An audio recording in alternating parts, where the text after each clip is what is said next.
We're exploring modern calligraphy, block lettering, line drawing, and watercolor to create today's beautiful quote illustration.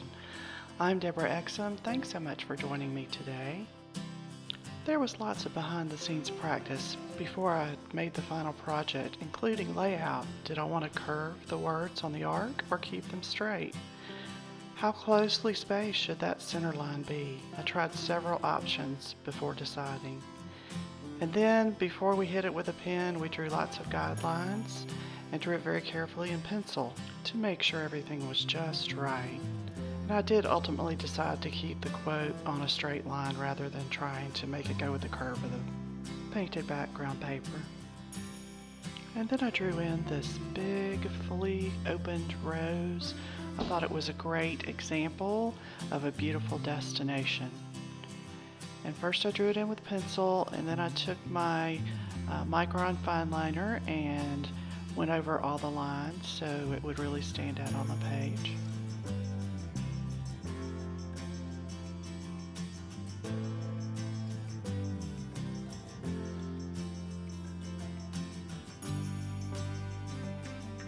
And then I did the same thing above the quote, only this time I did small rosebuds and buds that hadn't even started opening yet. I made sure to include lots of thorns. I don't know if you've ever tried to grow roses, but it's not an easy task, and I thought it represented difficult roads fairly well in a beautiful form.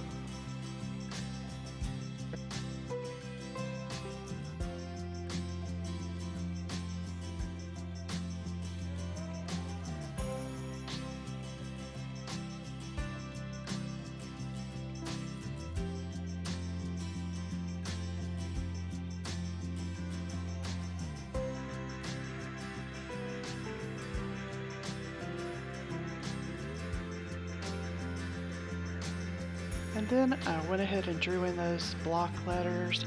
I'll put a link in the description to a video that really helped me understand how to form those. And now we're ready for our modern calligraphy. You don't have to have super special supplies to try modern calligraphy. If you'll see here, I'm using a Crayola Supertip marker to do mine. I think it limits a little bit the visibility of the thick and thin lines because one of the premises of modern calligraphy is to have thin lines on your upstrokes and heavy lines on your downstrokes. But it was a good, for someone like me who's relatively new to modern calligraphy, it was enough to help me understand and practice my strokes and create this quote. I've got the drawing of the modern calligraphy letters in real time. I did not speed this up at all because one thing I think that happens for people who are just learning is they see videos and they're not real clear on what the real speed is and try to go too fast. So you really have to take your time forming these letters. You have to know when to pick up your pen and when to follow through on the stroke. I think I followed most of the rules for a beginner on the lowercase letters, but I really had no idea what I was doing on the uppercase, so I sort of made those up. They end up being more faux calligraphy style, and you'll see that when I draw them, how I go back in and color in some thickness to make it look more cohesive with the rest of the lettering.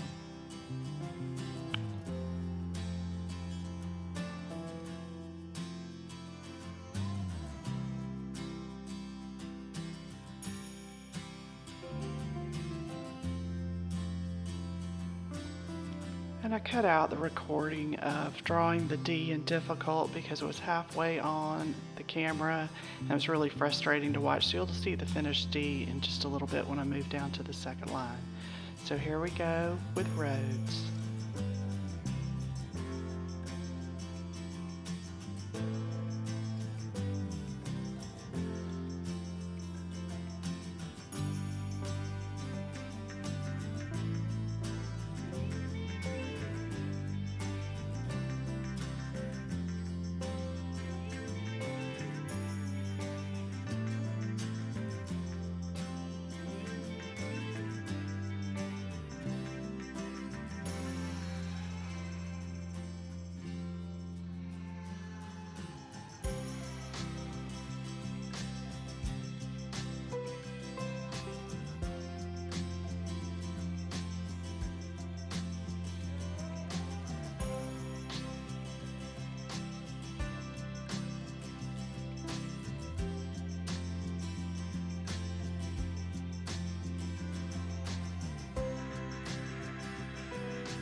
As I went back and looked at the words after I'd finished this drawing, I was most satisfied with the word beautiful. I felt like it was well written and the spacing was good. I know I have a lot of practice to do on that. If you look up at the word difficult, I feel like the C and the U and the L are spaced just a little too far apart compared to the rest of the letters. And a word really looks best if you can nail that spacing where they look all uniformly apart.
I did have fun crossing the T's and dotting the I's here. I liked how they all ended up connecting.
It took a bit to decide how I wanted to finish this big rose, but ultimately I decided I wanted to make it a little bit darker blue than the background. So went in there with some watercolor and tried to make those petals really stand out. I thought about going with a contrasting color for the rose, but I decided that would take away from the center bright color and the actual quote itself, so I just decided to keep everything in the blue family. The background paper that I'm using is actually really inexpensive copy paper, like what you would use in your computer printer. What we did is took watered down acrylic paints and saturated them to make a whole bunch of background pages. I was a little nervous about how the watercolor would take to that since it's already saturated with color. At this point, I think it looks a little bit like a storm cloud. So I decided to go back in and add more emphasis on the petal lines, and I think it really helped it make it look like a really dramatic rose.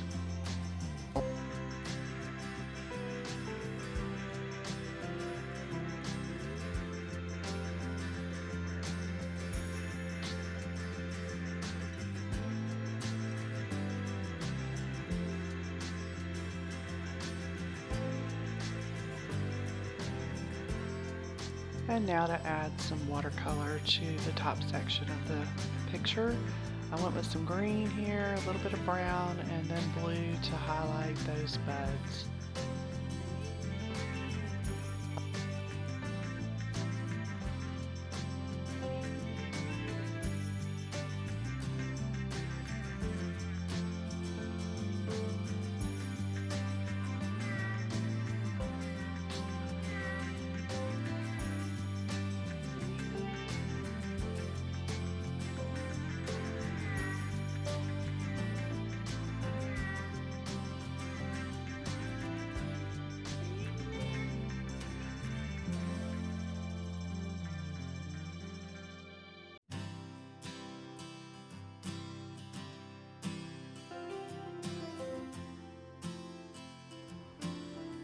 And then I decided to bring that green down into the larger rose too by adding a couple of really large leaves.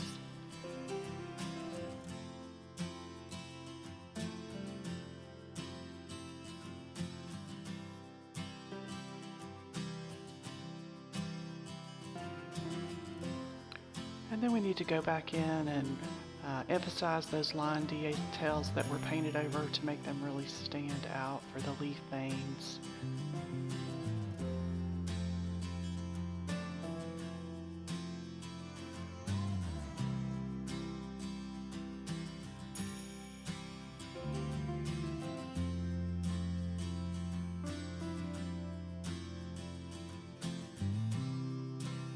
Difficult roads often lead to beautiful destinations. Please leave a comment below and let me know if you'd like to see more videos about any of the skills we've covered today. I put a video out every week, and I'd love if you'd subscribe to my channel and push the like button if you enjoyed this video. Thanks so much for watching.